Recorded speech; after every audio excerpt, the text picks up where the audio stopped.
अस्सलामुअलैकुम नाजरीन, मैं हूं आपका मेज़बान अली उस्मान वट्टू और आप देख रहे हैं PSP KG न्यूज़। नाजरीन, कुछ मज़ीद खबरों और अपडेट्स के साथ आपकी खिदमत में हाजिर हुआ हूं और आज के इस व्लॉग में सबसे पहले तो बात करेंगे पाकिस्तान की जो मौजूदा सूरत हाल है। उसको देखकर तो लगता है कि जैसे कोई बंदे के पास रीसेट का बटन हो और उसको दबा दिया जाए तो शायद ही कुछ चीज़ें ठीक हो जाएँ, वरना चीज़ें ठीक होती नज़र नहीं आ रही। और फिर जिसका जो काम है करने का, वो अपना काम नहीं कर रहा बल्कि वो दूसरों का काम कर रहा है। और इसकी मिसाल ये है कि कुछ दिन पहले हमारे वज़ीर दाखिला साहब जो गैर मुल्की दौरे पर गए हुए थे, वहाँ पे जो कुछ हुआ वो तो आपको पता ही है। कल वज़ीर ख़ारजा साहब ने जो है दाता दरबार पर हाज़िरी दी। अच्छा, जब ये खबर मैंने सुनी तो मुझे लग रहा था कि शायद वैसे ही सोशल मीडिया पर ये खबर चल रही है। बहरहाल बाद में मैंने तस्दीक की तो वाकई पता चला कि वज़ीर ख़ारजा साहब ने कल जो है दाता दरबार पर हाज़िरी दी। अच्छी बात है, जाना चाहिए, हाज़िरी देनी चाहिए, लेकिन जिसका जो काम है वो नहीं कर रहा। और फिर मुल्क के अंदर हालात इस तरह के बन गए कि सुबह ही सुबह आपको पता है रूटीन की चीज़ें शुरू हो जाती हैं। कोर्ट में केसेस लग जाते हैं, वकील पहुंच जाते हैं, जजेस आ जाते हैं और रोज़ का उसी तरह का माहौल, और उसको बड़ा मैनेज किया जा रहा है, बड़ा कंट्रोल्ड माहौल, ताकि जो अपोजिशन है उसको कहीं से इंसाफ ना मिल सके। और मुल्क के अंदर अपोजिशन के लिए तकरीबन आप कह लें कि इंसाफ मिलना उनके लिए नामुमकिन हो चुका है। इस तरह के हालात बना दिए गए।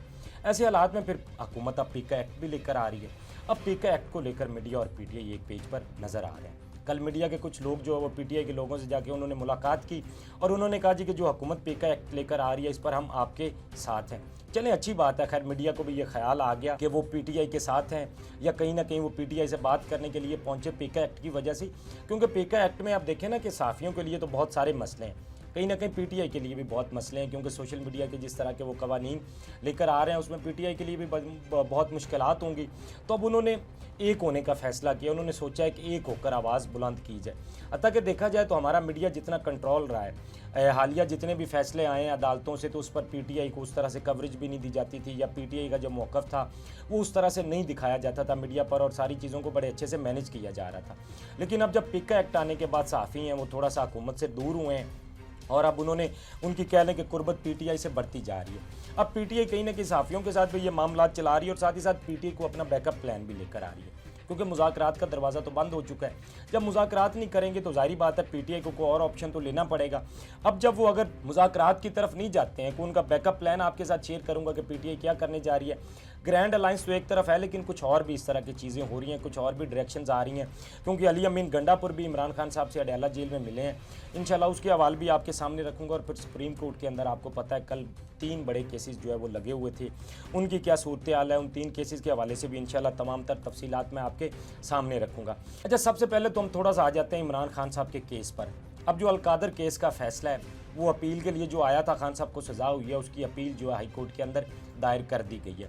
अब ये तकरीबन जो है खान साहब की जो वकला की टीम है वो भी तश्कील दे दी गई है और उसको अपील के लिए जो है वो आप कह लें कि हाई कोर्ट के अंदर अब दायर होगी है। लेकिन देखना ये होगा कि अब खान साहब का नंबर कब आता है और उस केस की सुनवाई कब होती है, क्योंकि जिस तरह मैंने आपको बताया था कि कुछ नए जजेस भी अब आए हैं इस्लामाबाद हाई कोर्ट के अंदर और ये अपील उनके सामने भी जा सकती है, कुछ इस तरह की चीज़ें भी हैं।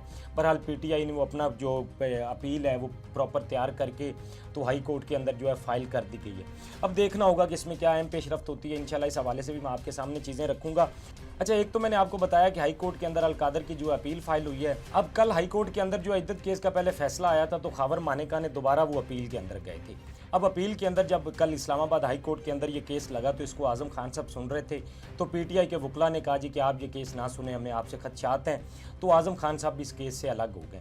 अब जब ये आप कह लें कि खबर मानेका ने ये अपील की थी तो आज़म खान जो नए जस्टिस आए थे हाई कोर्ट के अंदर उनके सामने ये केस किया, तो उनका भी केस से अलग होने की एक ही वजह थी, क्योंकि ये केस ही इस तरह का कि इसके अंदर कुछ वैसा है नहीं। फिर जब इस पर इस तरह का फैसला आता है तो पहले भी बहुत ज़्यादा बातें की गई, तो इसलिए आज़म खान साहब ने खुद को इससे अलग कर लिया है। अब मज़ीद देखना होगा कि ये किस जज साहब के पास जाता है या फर्दर इसमें क्या अपडेट्स होती हैं, तो इंशाल्लाह वो भी मैं आपके सामने रखूँगा। थोड़ी सी हम लोग बात करते हैं अडयाला के हवाले से। इमरान खान साहब ने कल कुछ आप कह लें कि डायरेक्शंस दी हैं।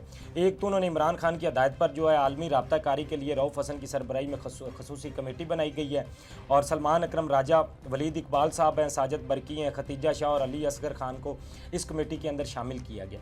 अब ये कमेटी का मकसद ये है कि जितना भी आप कह लें कि पूरी ओवरऑल खान साहब चाहते हैं कि आवाज़ उठाई जाए। और जिस तरह आपने पहले भी देखा है कि इंटरनेशनली ज़रा पीटीआई अपनी आवाज़ ज़्यादा बुलंद कर रही है, क्योंकि मुल्क के अंदर जिस तरह की सूरत हालत, उनको यहाँ से इंसाफ मिलने की तवक्को नहीं है, तो उन्होंने सोचा कि आलमी सतह पर इस आवाज़ को ज़्यादा से ज़्यादा उठाया जाए। तो खान साहब ने उसके लिए एक कमेटी तश्कील दी है। अच्छा, एक तो ये साथ ही साथ खान साहब ने जो है कल आलिया हमजा को चीफ ऑर्गेनाइज़र पंजाब का मुकर्रर कर दिया है और इसका बाकायदा जी नोटिफिकेशन भी जारी कर दिया गया। अडयाला जेल से कुछ ये भी डेवलपमेंट्स थी और फिर कल अली अमीन गंडापुर की खान साहब से मुलाकात हुई। अब केपीके की सदारत के बाद ये उनकी पहली मुलाकात थी और वो मुलाकात के बाद जब बाहर आए, कुछ चीज़ें तो हमने पीटीआई के लोगों से भी कंफर्म की, कुछ फिर मीडिया पर भी चल रही हैं, क्योंकि हमने जानने की कोशिश की, क्योंकि अली अमीन से मुलाकात खान साहब की बड़ी अहम है। अब जाहिर बात है इस पर पीटीआई ने अगला प्लान अपना बनाना है कि आगे पीटीआई ने करना क्या है। तो इस हवाले से जो अब तक हमारे पास खबरें आ रही हैं कि पीटीआई सोच रही है जिस तरह से, फिर आप देखें ना कि मुज़ाकरात की भी बातें जो चल रही थी वो भी अब बंद हो चुकी हैं। कल इरफान सदीकी साहब जो है वो वज़ीर आज़म साहब से भी मुलाकात की उन्होंने, इस हवाले से उन्होंने वज़ीर आज़म साहब को भी ब्रीफिंग दी। वज़ीर आज़म ने कहा जी कि मुज़ाकरात होने चाहिए, अच्छी बात है, और कोई भी अगर मुल्क के अंदर इंतशार फैलाएगा तो हम उसका रास्ता रोकेंगे और मुज़ाकरात सी चीज़ों का हल है। उनकी तरफ से ये कहा तो गया है, लेकिन मुज़ाकरात अब पीटीआई ने, मेरा नहीं ख्याल कि दोबारा मुज़ाकरात में बैठेंगे। हत्ता कि जो हुकूमती एक कमेटी बनाई गई है उन्होंने अब कल जो है इजलास तो बुलाया है, लेकिन देखना होगा, मेरा नहीं ख्याल कि पीटीआई उसमें बैठेगी। और पीटीआई अब अपना अगला प्लान जो है वो लेकर आ रही है और वो मार्च और अप्रैल में हो सकता है कि पीटीआई दोबारा से सड़कों पर, और इसकी रिहर्सल ज़ाहिर बात है वो 8 फरवरी से करेंगे। जिस तरह खान साहब ने कहा है कि 8 फरवरी को यौम सियाह मनाया जाए, तो पीटीआई एक तो उस तरफ अपनी तैयारियां कर रही है, सवाबी के अंदर कोई जलसा भी इन्होंने अपना प्लान किया हुआ है, तो वो जलसा भी करेंगे। तो उससे एक तो ये अंदाज़ा होगा कि आवाम क्या सोच रही है या पीटीआई क्या प्लान कर रही है, उससे एक ये चीज़ें साफ़ होंगी। और कुछ जिस तरह से मैंने आपको बताया कि खान साहब ने भी कुछ डायरेक्शंस दिए हैं, मार्च या अप्रैल तक जो है पीटीआई सड़कों पर भी आ सकती है। और ज़ाहिर बात है, अब देखें ना कि सड़कों पर आना भी पीटीआई की मजबूरी है। अब जब अदालतों में जाएं आपको इंसाफ ना मिले, फिर आप ज़ाहिर बात है अदालतों के अंदर, पहले मैंने आपको बताया ना कि जिस तरह होता था कि कहा जाता था जी कि सुप्रीम कोर्ट इस पर एक्शन ले या कोई बात को होती थी इस तरह की, तो अब वो हमें बात नज़र नहीं आती, क्योंकि पीटीआई को अब पता है कि अदालतों के अंदर भी जिस तरह की जंग और लड़ाई चल रही है वहाँ पर भी इंसाफ मिलने की उनको तवक्को नहीं है। तो फिर आखिरी ऑप्शन उनके पास एहतजाज का ही बचता है। अब जब एहतजाज की तरफ जाते हैं तो वो भी आपको पता है पहले क्या कुछ हुआ है, 26 नवंबर को क्या कुछ हुआ। तो पीटीआई अब इस चीज़ के लिए सोचेगी, गौर व फिक्र करेगी। बहरहाल कुछ इस तरह की खबरें आ रही हैं कि पीटीआई सड़कों पर आ सकती है। और जिस तरह मैंने आपको बताया 8 फरवरी ये चीज़ तय करेगी। 8 फरवरी को अगर कोई पीटीआई इस तरह की एक्टिविटीज़ करती है तो उससे पता चलेगा कि आवाम और पीटीआई क्या सोच रहे हैं और आने वाले वक्त में क्या हो सकता है, क्योंकि हुकूमत को भी ये लग रहा है कि पीटीआई अब दोबारा से सड़कों पर आएगी। पर हाल देखना होगा इसमें क्या डेवलपमेंट्स होती हैं। और कल फिर एक केपीसी की मीटिंग भी बुलाएगी पीटीआई की जानिब से, और वो उसी केपी के हाउस के अंदर बुलाएगी जहाँ पर अली अमीन गंडापुर को गिरफ्तार करने के लिए पुलिस गई थी। कल उसी लॉन के अंदर ही हमने देखा वहाँ पर कुछ और जमातें, मजहबी जमातें भी थी, वहाँ पर जमात इस्लामी के लोग थे या बाकी जमातों को बुलाया गया था।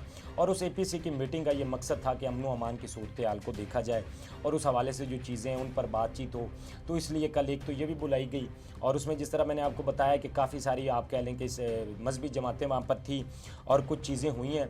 बहरहाल ये सारी चीज़ें जिस तरह से चल रही हैं ना, पीटीआई अब अपना कुछ ना कुछ कह लें कि सोच रही है, जिस तरह ग्रैंड अलायंस की तरफ भी जा रही है, अपोजिशन की जितनी जमातें हैं उनसे भी मुलाकातें कर रहे हैं और कोशिश कर रहे हैं कि किस तरह का इत्तेहाद बनाया जाए ताकि दोबारा किसी एक अच्छे प्लान के साथ आया जाए। क्योंकि जिस तरह पहले जो चीज़ें हुई हैं पीटीआई के साथ या जो मामला चलते रहे, तो उन चीज़ों से भी पीटीआई ने बहुत कुछ सीखा है, क्योंकि पीटीआई ने ये मुश्किल टाइम देखा है और इस मुश्किल टाइम में पीटीआई जिस तरह से कर रही थी या जो कुछ पीटीआई के साथ हो रहा था, तो उन चीज़ों से उन्होंने ज़ाहिर बात है काफ़ी कुछ सीखा है और वो सीख कर अब ज़ाहिर बात है वो अप्लाई भी करेंगे और चीज़ें हमें देखने में नज़र आएंगी।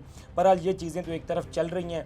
अब दूसरी तरफ सुप्रीम कोर्ट के जो हालात हैं वो बड़े गर्मा गर्म हैं। सुप्रीम कोर्ट के अंदर आप कह लें कि अदलिया की आपस में एक जंग चली हुई है और जिस तरह के मामलात हैं, कल 3 बड़े केसेस की वहाँ पर जो सूरत हाल है उससे मैं आपको आगाह कर देता हूँ। एक तो तौहीन अदालत का जो ये मामला था, ये केस लगा हुआ था, फिर 26वीं तरमीम के हवाले से वो भी केस लगा हुआ था, और साथ ही साथ मंसूर अली शाह और जजेस का जो आपस में इख्तलाफात चल रहे हैं। तो ये सारी चीज़ें इंशाल्लाह मैं आपको एक एक करके तफसीलन बता देता हूँ और आसान लफ्ज़ों में बता देता हूँ ताकि आपको समझने में आसानी हो। सबसे पहले तो जो 26वीं आईनी तरमीम है, इसका आप कल कह लें कि इब्तदाई समाअत थी और उसमें कुछ ज़्यादा तो नहीं, लेकिन यही है कि उन्होंने नोटिस वगैरह जारी किए हैं। उन्होंने क्योंकि ज़ाहिर बात है अफ्रीकैन को बुलाया जाएगा और आगे मामलात को लेकर चला जाएगा।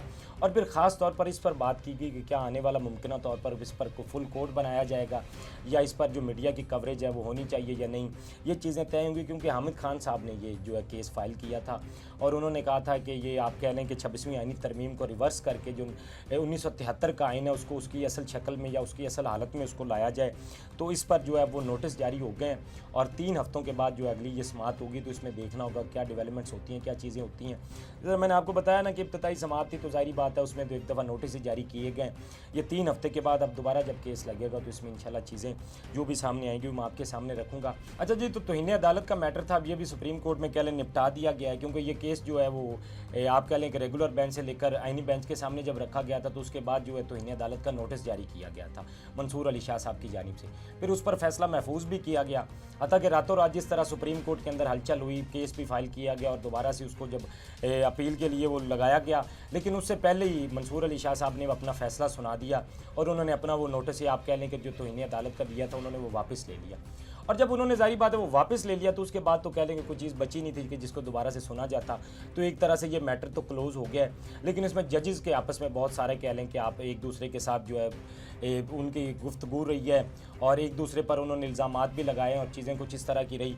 क्योंकि ये मामला जिस तरह मैंने आपको बताया था ना कि इसमें एक थोड़ा सा आप कह लें कि जस्टिस मंसूर अली शाह को ये लगा था कि 26वीं आईनी तरमीम इस पर कहीं ना कहीं को डायरेक्ट हिट होती है। जब उनको ये इसमें थोड़ा सा मौका मिला तो उन्होंने इस केस को जब सुनना शुरू किया तो मामला जब पता चले तो फिर कमेटी ने ये जो केस है वो रेगुलर बेंच से आईनी बेंच की तरफ ट्रांसफ़र किया था, तो उस पर यह तनाज़ा शुरू हुआ था।